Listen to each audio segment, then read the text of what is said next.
¿Están bien todos? Mi deseo es que todos estén bien por la gracia y misericordia de nuestro Señor Jesucristo. Vamos a estudiar el libro, seguimos con el estudio de Apocalipsis y pónganse cómodos. Desde ya quiero decirle que ustedes son muy felices, son muy aventurados porque se han decidido y han puesto interés en llevar, en ver estos estudios, el estudio de Apocalipsis. Amén. Empezamos. División 2. Los mensajes de Cristo glorificado a las 7 iglesias. Estamos en el punto D, en la división D. El mensaje a Pérgamo, la iglesia corrupta que está casada con el mundo. Este es el tema que vamos a ver en este día.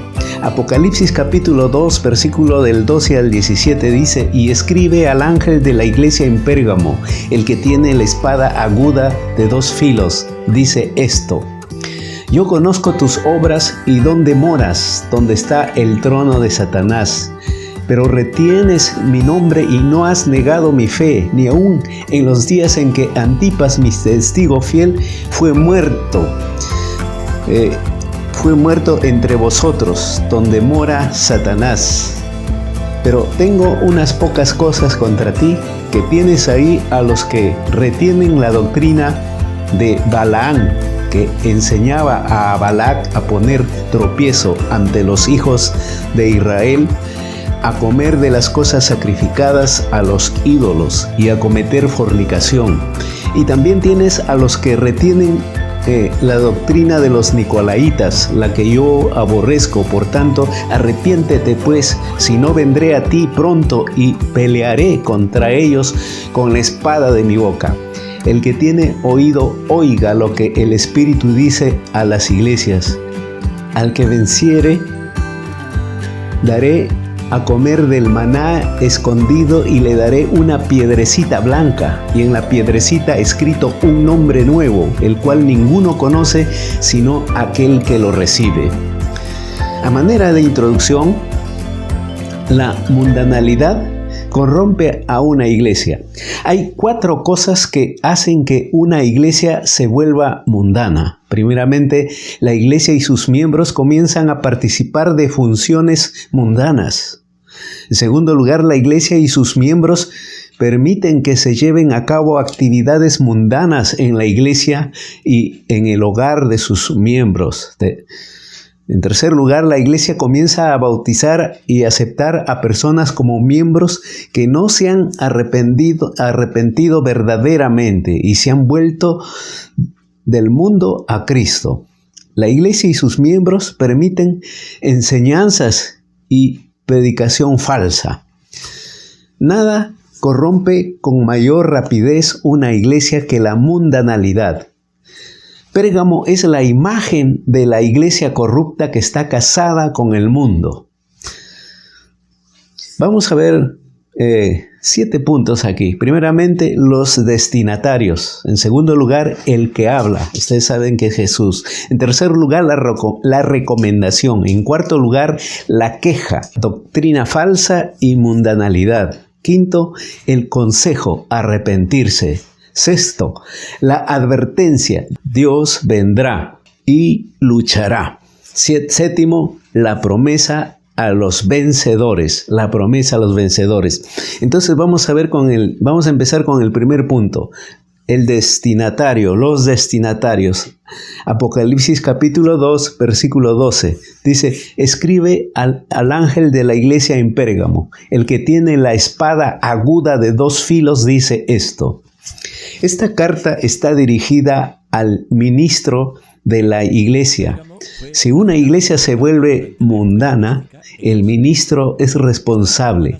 Cristo ha convocado al ministro para que conduzca a los creyentes a una vida de negación propia y santidad, a negar las posesiones y placeres de este mundo y a vivir una vida pura y santa que se concentre en el cielo y que vivan en sacrificio. Este es el motivo por el cual la carta está dirigida al ministro.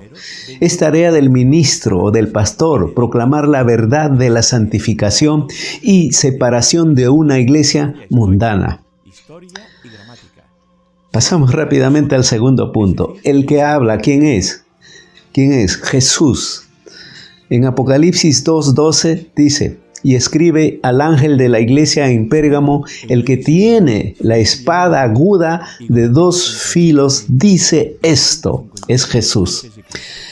Está el que habla, el mismo Señor Jesucristo. Una iglesia que está corrupta por la mundanalidad, está cometiendo un delito muy serio contra Cristo. Es un asunto tan crítico que Cristo mismo envía su mensaje a la iglesia. Y note cómo Cristo se describe a sí mismo. Él es el que tiene la espada de 2 filos en la boca. Esto significa al menos 2 cosas. Primeramente, la espada de su boca significa la palabra de Dios. Lo único necesario en una iglesia mundana es la palabra de Dios. También la palabra de Dios es filosa, cortará el corazón más mundano y endurecido y hará un gran corte separando al pecador de su pecado. También la palabra de Dios es una espada de 2 filos que proclama la ley de Dios y la imperiosa necesidad de vivir una vida justa o bien enfrentar el juicio y la destrucción. Efesios 6:17 dice: y tomad el yelmo de la salvación y la espada de 2 filos, que es la palabra de Dios. En Hebreos 4:12 dice: porque la palabra de Dios es viva y eficaz y más cortante que toda espada de 2 filos y penetra hasta partir el alma y el espíritu, las coyunturas y los tuétanos, y discierne los pensamientos y las intenciones del corazón. El segundo punto aquí en esta división es que la espada de su boca significa también el poder y el juicio de su palabra. Él tiene el poder de la vida y la muerte sobre todos los hombres. Los que hacen el mal están advertidos de esta manera. Y Apocalipsis 2:16 dice: por tanto, arrepiéntete pues, si no vendré a ti pronto y pelearé contra ellos con la espada de mi boca. Note otro punto también.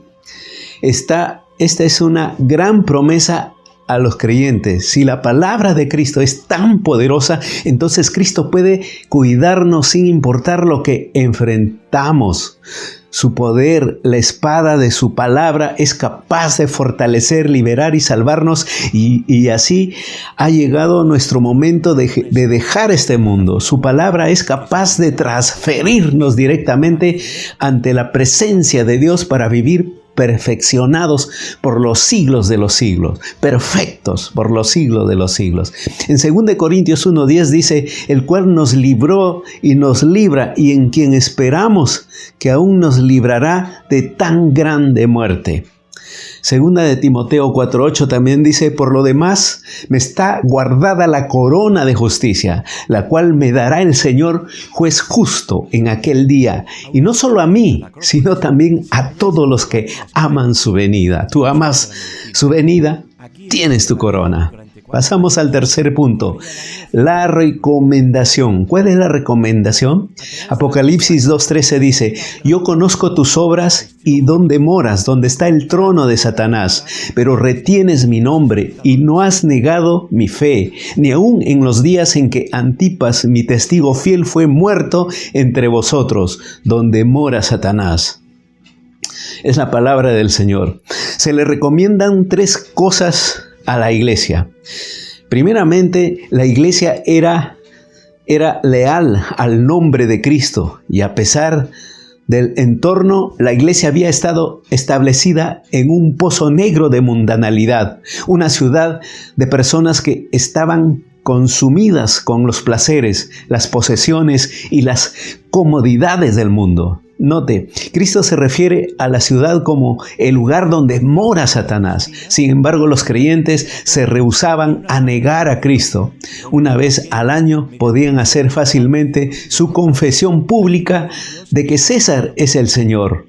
Pero se negaban, sabían algo mejor, sabían que Cristo y solo Cristo era su Señor. Querían que sus seres queridos, sus prójimos y amigos conocieran la salvación y la esperanza de la vida eterna que ahora estaba disponible en Cristo. Por lo tanto, daban testimonio de Cristo, se rehusaban a negarlo, se mantenían apegados al único nombre que podía salvarlos, el nombre del Señor Jesucristo.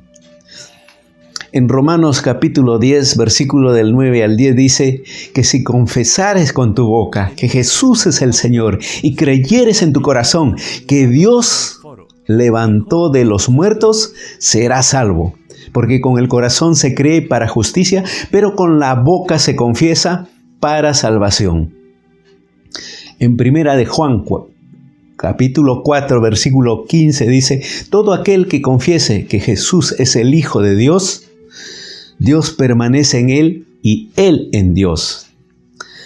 En segundo lugar, la iglesia era pura en doctrina. No habían negado la fe de Cristo, creían en Cristo y en la palabra de Dios, la estudiaban y la enseñaban. No habían negado a Cristo ni a su palabra.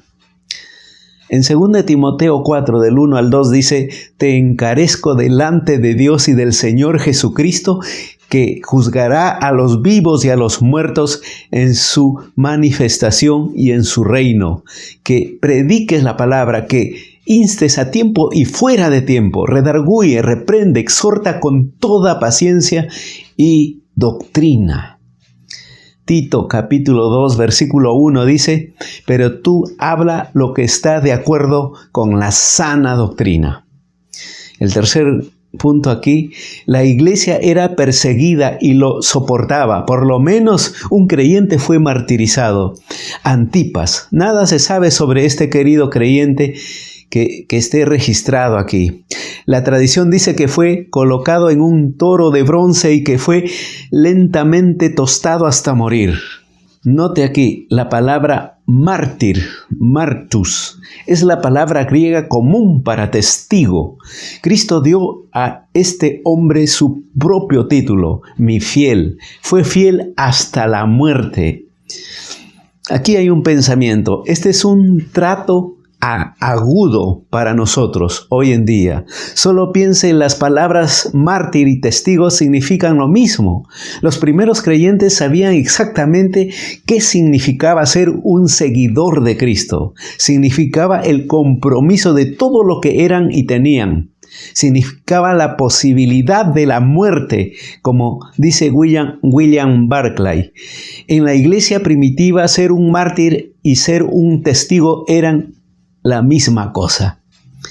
Eran la misma cosa.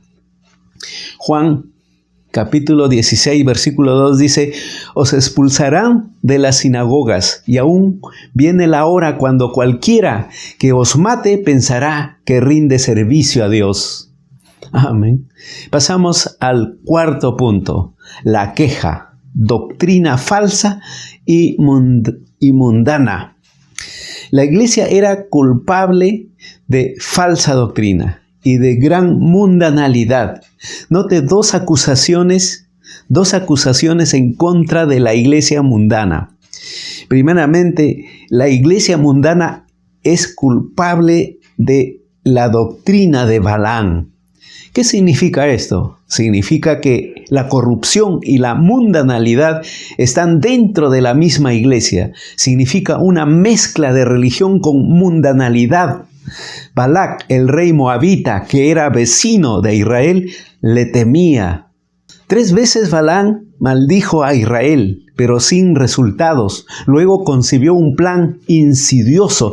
Él iba a corromperlos. Sugirió que chicas moabitas sedujeran a los hombres israelitas para que se casaran con ellas y los sedujeran a adorar a sus dioses e ídolos.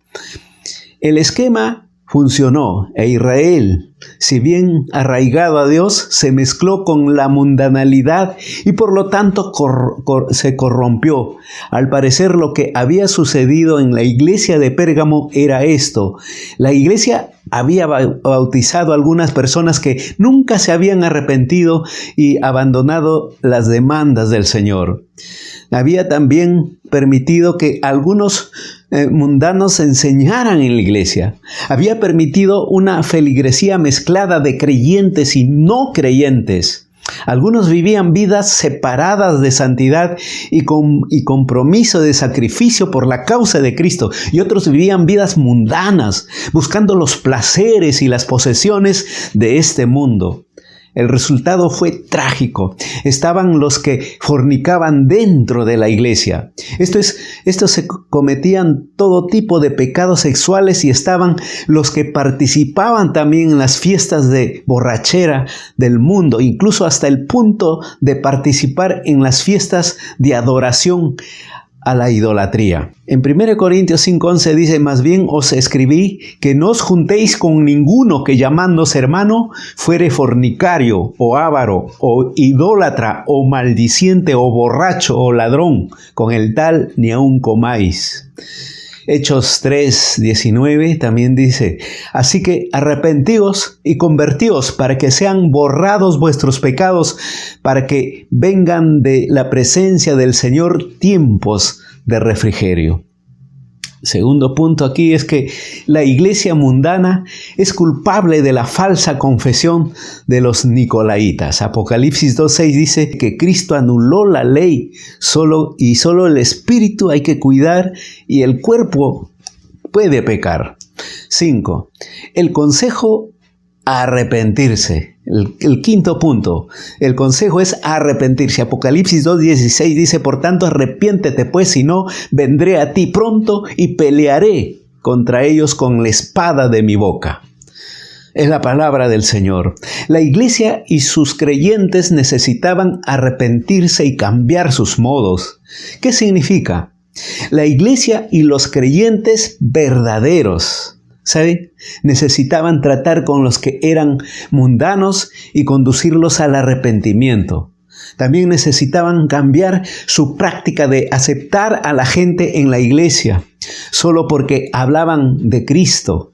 Debían haber evidencias de arrepentimiento.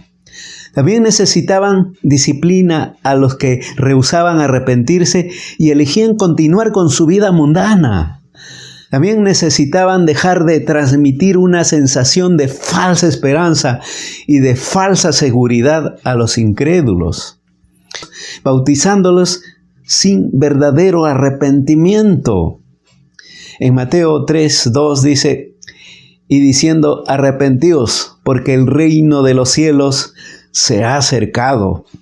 Isaías 55:7 dice: deje el impío su camino y el hombre inicuo sus pensamientos, y vuélvase a Jehová, el cual tendrá de él misericordia, y al Dios nuestro, el cual será amplio en perdonar. Amén. Pasamos ahora al sexto punto, la advertencia: Dios vendrá, se opondrá y luchará. Apocalipsis 2:16 dice: por tanto, arrepiéntete pues, si no, vendré a ti pronto y pelearé contra ellos con la espada de mi boca. Cristo advierte a la iglesia que se vuelve mundana. Él vendrá rápidamente y le hará guerra a los mundanos. Note esto: el Señor no va a castigar a los creyentes fieles que tienen una mentalidad espiritual. Solo va a castigar a los que se rehúsan a arrepentirse de su mundanalidad. El enojo de Cristo es siempre contra los impuros. Cristo nunca va a castigar a los miembros espirituales de una iglesia, solo a los miembros mundanos. Note cómo, con la espada de su boca. Esto es, con el poder de su palabra. Su palabra es lo suficiente fuerte como para juzgar todo lo mundano, sin importar quiénes son o cuántos pueden ser. Aquí hay un pensamiento. note esto, la iglesia en su totalidad es responsable de permitir que se bautice a los mundanos. El mandamiento de Cristo es arrepentirse y creer en el Evangelio. La creencia verdadera siempre involucra arrepentimiento, alejarse del mundo hacia Cristo. Negación total del yo, el compromiso total de todo lo que uno es y tiene hacia Cristo y su causa de misiones mundanas. Hebreos 2:3 dice, ¿cómo escaparemos nosotros si descuidamos una salvación tan grande? La cual, habiendo sido anunciada primeramente por el Señor, nos fue confirmada por los que oyeron. Segunda de Pedro 3:17 dice, así que vosotros, oh amados, sabiendo de antemano guardaos, no sea que arrastrados por el error de los inicuos caigáis de vuestra firmeza.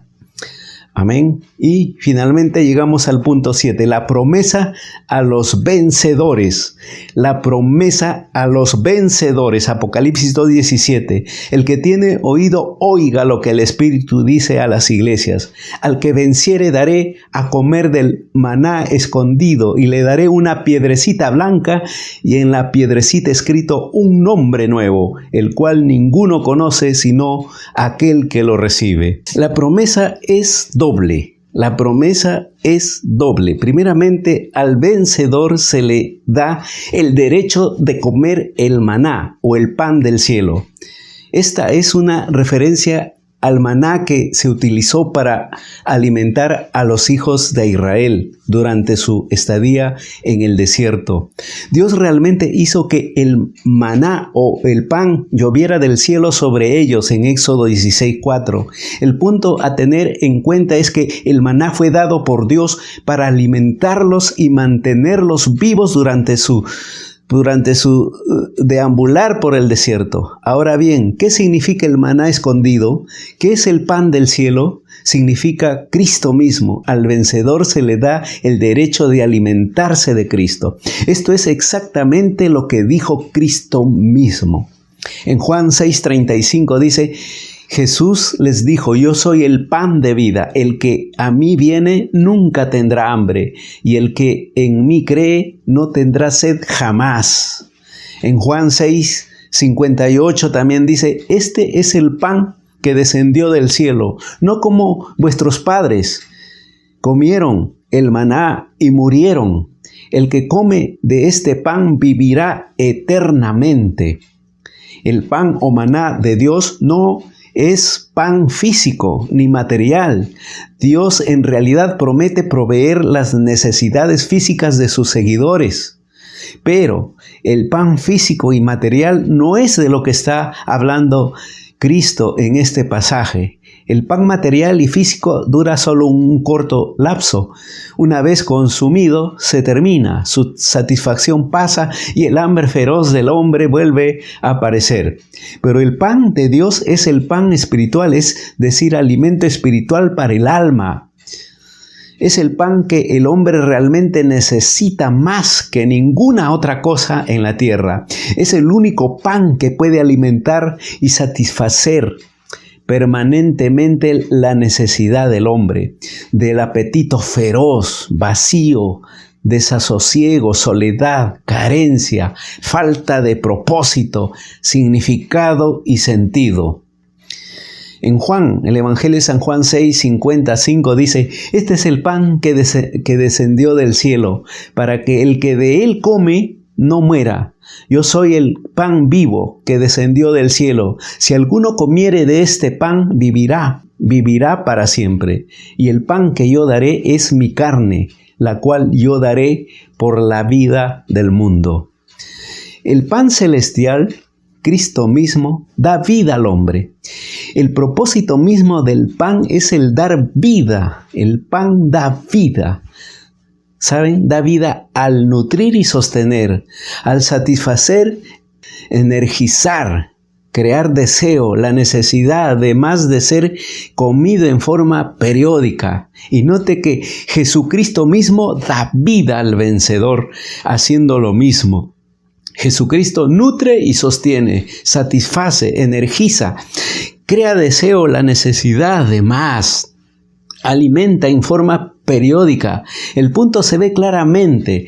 La persona que vence la mundanalidad, que deja de alimentarse del mundo, a esa persona le será dado el alimento del cielo, se le permitirá comer el pan eterno del cielo, nunca morirá. Y note que el maná está escondido.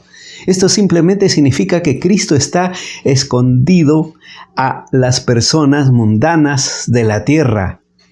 Los mundanos no ven ni se alimentan del pan del cielo. Cristo está escondido de los mundanos. Al vencedor se le da una piedrecita blanca con un nuevo nombre escrito en ella. Hay una innumerable cantidad de especulaciones respecto de qué es esa piedrecita. Hay una sola cosa clara en su referencia a ella, y es mejor atenerse a las Escrituras, a la palabra de Dios. La piedrecita blanca es el medio de ser admitido al cielo, a la presencia de Dios. Al vencedor se le permite estar ante la presencia de Dios debido a la piedrecita blanca. Note que se escribe un nombre nuevo en la piedra. Esto debe significar el nombre de Jesucristo o bien del mismo creyente. Si el nombre es de Cristo, entonces el significado es este: el nombre de Jesucristo es el único nombre aceptado para entrar en el cielo. Si el nombre es el del creyente, entonces el creyente se le entrega la piedrecita blanca como un boleto de entrada al cielo. La piedra debe tener su nombre en ella para poder ser admitido, para poder recibirlo. Y note, el miembro de la iglesia que tiene oídos debe oír este mensaje a la iglesia mundana. Nunca podrá vencer los ataques de la mundanalidad a no ser que siga este mensaje. Oír y seguir es su única esperanza de conquistar la mundanalidad seductora de esta tierra. El Evangelio de San Juan 14:6 dice: Jesús le dijo: yo soy el camino, la verdad y la vida. Nadie viene al Padre sino por mí. Nadie viene al Padre sino por mí. Y finalmente Romanos 10:13 dice: porque todo aquel que invocare el nombre del Señor será salvo. Será salvo. Amén. Hermanos, ahí terminamos este estudio y estamos el mensaje a las 7 iglesias. Ya estamos en la iglesia de Pérgamo.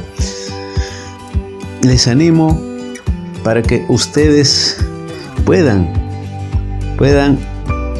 nuevamente verlo o repasarlo y poder poner en práctica. Vamos a ponerlo en práctica, la palabra del Señor, porque somos bienaventurados, somos felices por haber leído, escuchado y luego ponerlo en la práctica. Es de mucha bendición para cada uno de nosotros. Amén. Entonces les invito a orar en estos momentos. Padre nuestro, te damos gracias, Señor. Gracias por tu palabra. Tu palabra no vuelve a ti vacía. Gracias, Señor, porque este libro tú nos has dejado. ¿Por qué? Porque nos amas. Un libro, Señor, completo acerca de los últimos tiempos, acerca del cielo, Señor, de cómo va a ser el futuro. Gracias, Señor. Gracias, Padre eterno, y nos das esta promesa que somos bienaventurados al escuchar, a leer y a ponerlo en práctica tu palabra. Gracias, bendito Dios. Te pido que tú bendigas a tu iglesia, a todas las personas que están llevando estos estudios, que están viendo estos estudios. Bendícelos, Señor, con tu palabra. En el nombre de Cristo Jesús. Amén y amén. Que Dios les bendiga.